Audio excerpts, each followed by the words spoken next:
বিহারার জয়ন্তিয়া সড়কের বেহাল অবস্থা। বিহারার জয়ন্তিয়া সড়কের বেহাল দশায় জনদুর্ভোগ চরমে উঠেছে। আসাম মালা প্রকল্পের কাজে গড়িমসির জন্য পুরো বিহারার জনজীবন প্রায় স্তব্ধ হওয়ার পথে। এর মধ্যে গুয়াহাটি ও মেঘালয় থেকে আসা প্রত্যেকটি মাল বোঝাই লরি জয়ন্তিয়া সড়ক হয়ে চলাচল করায় পরিস্থিতি ভয়াবহ পড়েছে। সড়কের বেহাল অবস্থা নিয়ে মুখ খুললেন এলাকাবাসী। Bureau report. ছাত্রছাত্রী, জনসাধারণ এবং যারা রুগী নিয়ে ব্যস্ত, রুগী নিয়ে আছে, রুগী পরিবারে অনেক রুগীরা আছেন, এই অঞ্চলের মানুষ আমরা এমন একটা বিপদের সম্মুখীন হয়েছি।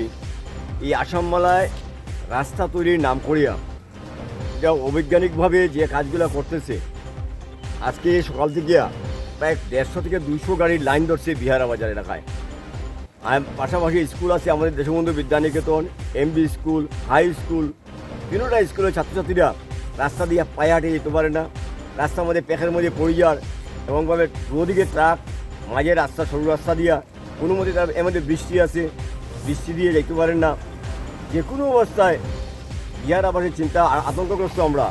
দুটা একদিকে আমাদের গেমন সেতু বন্ধ, ভাঙ্গার পরে ব্রিজ ভাঙছে। একমাত্র আমাদের এটা হচ্ছে মেইন লাইন, যে মেইন লাইনে দিয়ে আমরা মেঘালয় থেকে যত গাড়িগুলো আইতেছে সমস্ত গাড়িগুলো এদিকে পাস হইতেছে। আমাদের অঞ্চলের মানুষ মেয়ে লোকেরা তো বাজার আসার ক্ষমতাই নাই, বাজার দৈনন্দিন বাজার হাটে যাওয়া কষ্ট।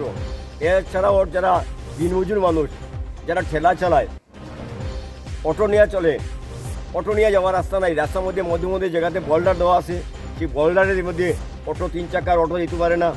সারাটা দিন অটো মালিকরা তারা বই থাকে, রুজি রোজগার বন্ধ হয়ে গেছে গিয়া। সুতরাং আমরা প্রশাসনের কাছে অনুরোধ করতেছি, সংবাদ মাধ্যমের কাছে অনুরোধ করতেছি যে এই অবস্থার একটা বিহিত ব্যবস্থা হোক, যাতে অতি শীঘ্র এটারই আমরা জরুরিকালীন অবস্থায় এখানে সেন্ট্রি পালানি হোক, পাথর পালানি হোক, এবং আসাম মালার কন্ট্রাক্টর এখানে নিজে আসিয়া পরিস্থিতি প্রদর্শন করে যাওয়া করতে পারেন না। তো গাড়ি ঘুরি বাচ্চা কাচ্চা ইউনিফর্ম ফিল্মক লাগাইয়া একবার ড্রেসিস লাগাইয়া পড়িয়া সরিয়া সব শেষ। বাচ্চার বই টই ব্যাগ ট্যাগ সব ভিজিয়া ইসে আছে, বাচ্চা স্কুলে আইতে পারেন না।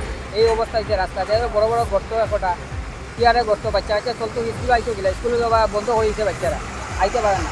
ডিপার্টমেন্টে দেখেন না এখন কিছু করবার আছে। এই যে রাস্তায় সকালে তুমি 12 7টার সময় বাচ্চা নিয়ে আইতে হয়, 9টা বাজে যায় আওয়াজ হয় না, গাড়ি উড়িয়া শেষ। হ্যাঁ, বাচ্চা নিয়ে আওয়াজ হয় না, স্কুলের টাইমে আওয়াজ হয় না। ইলা হইলে তো বাচ্চা নিয়ে আওয়াজ হইতো না স্কুলে। আমরা কিছু করলাম দেখো রাস্তার কি অবস্থা এখন, আমরা মতলব আলি বাইন দিতে লাগবো। আর বাচ্চা কাচ্চা কিলাই এই তো স্কুলের ম্যাডাম স্যার তারাও আইতে পারে না। আর বাচ্চা কাচ্চা কিলাই ম্যাডাম অকল গিয়া রাস্তাটাই ঘুরে যেতে লাগে, ব্যাগ ট্যাগ ভিজিয়া পড়িয়া বহু যন্ত্রণা। ওটা মতলব দেখে দিন আপনারা। রাস্তা সম্বন্ধে স্যার বহুত অসুবিধা আছে। আমরা রাস্তাঘাট অতি শীঘ্র এটা বানানি হইতো, আর নাইলে মোটর গাড়ি ঘোড়া তো চলতে পারে না, স্কুলের বাচ্চা এটা চলতে পারে না। স্যার আপনারা দেখবা, আমরা এটা অনুরোধটা আপনারা রাখতা।